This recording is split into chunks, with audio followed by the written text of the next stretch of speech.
கடக ராசியில் பிறந்தவரா நீங்கள்? கடக ராசி 2026 சித்திரை ராசி பலன் உங்களுக்கு முன்னேற்றமா? சவால்களா? வாழ்க்கை மாறும் நேரமா? ஹஸ்ட்ரோ தமிழ் வியாசா ஸ்ரீயின் வணக்கம்.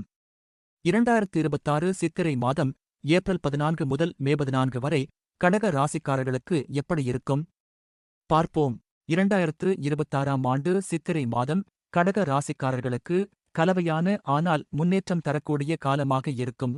வேலை தொழிலில் புதிய வாய்ப்புகள் கிடைக்கும், மேலதிகாரிகளின் ஆதரவு கிடைக்கும், பதவி உயர்வு அல்லது இடமாற்றம் கிடைக்கலாம்.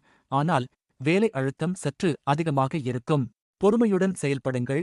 நிதி நிலை பொறுத்தவரை வருமானம் நிலையாக இருக்கும், ஆனால் செலவுகள் அதிகரிக்க வாய்ப்பு உண்டு.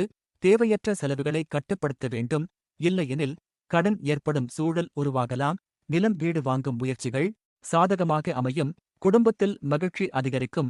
மாணவர்கள் படிப்பில் கவனம் செலுத்தினால் நல்ல முன்னேற்றம் பெறுவார்கள். சளி, தலைவலி போன்ற சிறு பிரச்சனைகள் வரக்கூடும். போதுமான ஓய்வு அவசியம். உடல் நலத்தில் அக்கறை அவசியம். கவனமாக இருக்க வேண்டிய நாட்கள். மே 10, 11 பங்குனி மாத ராசி பலன்கள் பார்த்தீர்களா? அது உங்களுக்கு சரியாக இருந்ததா? இந்த மாத பலன் எப்படி இருக்கிறது? உங்கள் கருத்து முக்கியம். கமெண்டில் சொல்லுங்கள். சிம்ம ராசியின் சித்திரை மாத பலன்கள் அடுத்த வீடியோவில் பார்க்கலாம். மேலும் இதுபோன்ற ஜோதிட தகவல்களுக்கு சேனலை சப்ஸ்கிரைப் செய்யுங்கள். இங்கு கூறப்பட்டவை பொதுவான ஜோதிட விளக்கங்கள் மட்டுமே. தனிப்பட்ட ஜாதகத்தை பொறுத்து பலன்கள் மாறும். நன்றி.